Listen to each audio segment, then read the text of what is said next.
আমার এক ভালোবাসার মানুষ, আমার খুব কাছের মানুষ, আমার কলিজার মানুষ আমার বারবার বলছে। আসসালামু আলাইকুম। বৃষ্টি হচ্ছে, তো আমি আমার বিদেশ লাইফ নিয়ে কিছু কথা বলতে যাচ্ছি। আমি বিদেশ আসছি 4 বছর প্লাস, 4 বছর বেশি হয়ে গেছে। আমি বিদেশ আসার পরে আমি আমার আয়ের থেকে ব্যয় বেশি করছি। কেন বলতেছি দেখেন, আমি বিদেশে আইসা আমি আমার আপন মানুষদের ভালোবাসার থেকে বঞ্চিত হয়েছি, অথবা যারা কাছের মানুষ ছিল, অনেকই ফ্যামিলি ব্যতীত অনেক মানুষ থাকে কাছের, তাদের থেকেও ইচ্ছে না থাকলেও পরিস্থিতির কারণে আমি দূর হয়ে গেছি। আমার যারা একবারে কলিজার মানুষ ছিল, যাদের সাথে কথা না বললে ভালো লাগতো না, ফ্যামিলি ব্যতীত বলতেছি, ফ্যামিলি তো ফ্যামিলির সাথে সবসময় যোগাযোগ আছে, ভালোবাসা আছে।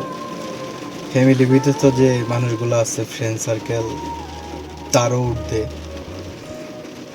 আমি জানি না আমার কথার কতটুকু গুছায় বলতে পারতেছি, অথবা আমার কথার হয়তো ভাঙ্গা বলতে পারতেছি কিনা। ঈদ গেল, চান গেল, আমি ইচ্ছে করেই আমি কারোর সাথে কথা বলি নাই। যে ভালোবাসার মানুষগুলো আছে তাদের কথা বলতেছি, ফ্যামিলির সাথে কথাবার্তি হয়, যোগাযোগ থাকে।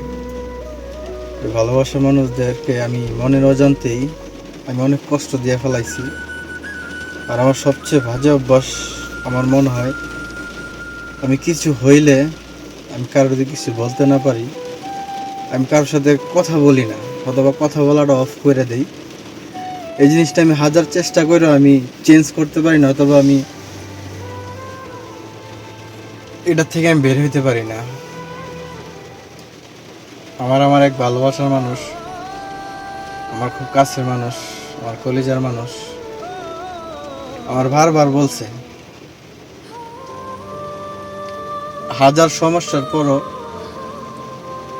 কথা বলিস, কারণ কথা না বললে সমস্যার সমাধান হইব না, অথবা কথা না বললে একটা রেজাল্ট আসবে না। এটা আমি বুঝি, জানি, তারপরও আমি ওই মানুষগুলোর সাথে আমি কথা বলি না, কারণ আমার একটা বাজে অভ্যাস। এই বাজে অভ্যাসটা আমি চেঞ্জ করতে পারি না। মনের অজান্তে থেকেই আমি তাদের সাথে অন্যায় করি, এই জিনিসটা আমি বুঝতে পারি অথবা বুঝি, তারপরে অভ্যাসটা আমি চেঞ্জ করতে পারি না। তো বিদেশ আসার পরে মনের অজান্তে অথবা ইচ্ছার বিরুদ্ধেই অনেককেই ভালো করতে গিয়ে আমি তাদের খারাপের কারণ হয়ে গেছে, অথবা তারা এখনো মনে করে আমি আমার স্বার্থের জন্য তাদেরকে ভালো করার চেষ্টা করছি, অথবা অনেকে এখনো আমাকে দোষে অথবা দোষতেছে। আমি জানি না উপর আল্লাহ নিচে মারি, আমি যাই না শুই না, আমি কারোরে বিপদে ফালাই নাই, অথবা বিপদে ফালানোর চেষ্টা করিনি। এই কথাগুলো এর জন্যই বলতেছি, কারণ মাঝে মধ্যে মনে হয় আমি তো মাধ্যম ছিলাম, আমি তো একটা কারণ ছিলাম। আমি যদি কারণ না হইতাম, আমি যদি মাধ্যম না হইতাম, তারা আমার কাছে আসতো না। আমি ভালো করতে যা খারাপ করছি, এ কথাটা আমি নিজেও স্বীকার করতে পারতাম না। আমি একটা মাধ্যম, অথবা কারো ভালোর, কারো কারো খারাপের আমি একটা মাধ্যম ছিলাম, কিন্তু আমি আমার স্বার্থের জন্য কিছু করি নাই। এটা কয়জনে বিশ্বাস করে অথবা মানে আমি জানি না, কিন্তু সত্যি কথা, অনেস্টলি বৃষ্টি হইতেছে, আমি আমার স্বার্থের জন্য কিছু করি না। কিন্তু হ্যাঁ, দুনিয়াতে স্বার্থ ছাড়া কিন্তু কেউই ভালোবাসে না। আপনারা অনেকে বলতে পারেন তুমি তোমার স্বার্থ লাগে কিছু করো নাই। হ্যাঁ, এটা অন্য ধরনের স্বার্থ, ঠিক আছে। স্বার্থ ছাড়া কিন্তু দুনিয়াতে কেউ কারোর ভালোবাসে না। হয়তো অনেকে অনেক মিনিং করে কথাগুলো অ্যাঙ্গেল করে নেবেন, তার জন্য আমি কথাটা ভেঙে দিলাম। তো যাদের খারাপের কারণ হয়েছি, তারা এখন হয়তো অনেক ভালো আছে, কিন্তু হয়তো মাঝে মধ্যে ভাবে যখন কিছুটা খারাপ ছিল, হয়তো এখন অনেক ভালো আছে, তাদের উদ্যোগে অথবা তাদের চেষ্টায় ভালো আছে।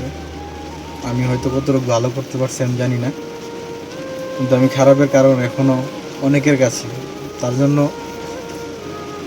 আমি জানি, আমি যেহেতু মানুষ, মানুষ বলতেই ভুল হয়, আমার দ্বারাই হয়তো ছোটোখাটো অনেক বড় ভুল হইতেই পারে। তো ভিডিওর মাধ্যমে যারা আমার ভিডিওটা দেখবেন, আমার আপনজন, আমার কাছের মানুষ যাদেরকে বলতেছি, তারা যদি ভিডিওটা দেখেন, আমার মন থেকে মাফ করে দিন। আমি আহামরি এরকম কোনো ভুল করি নাই, তারপরও মাফ চাইতে আমার কোনো দ্বিধা নাই। কারণ মনের অজান্তেই একজনের সাথে অন্যায় হইতেই পারে, একজনের লগে ভুল হইতেই পারে। কেন জানি আজকে ওইসবগুলো কথা মানে মনে পড়তেছে, তার জন্য গাড়িতে বসে আছিলাম, একটা ভিডিও বানাইলাম।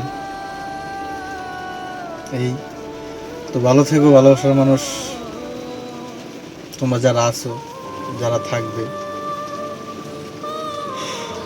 যারা আমি ঘৃণা করি ঠিক আছে, কিন্তু তোমরা অনেকে আমার এখনো ভালোবাসো, ধন্যবাদ তার জন্য। মাঝে মধ্যে নিজের অনেক অসহায় মনে হয়, ওই সময়টায় যাদের সাথে আমি কথা বলি না তাদেরকে ফোন দিতে মনে চায়, কিন্তু তাও আমি ফোন দিতে পারি না।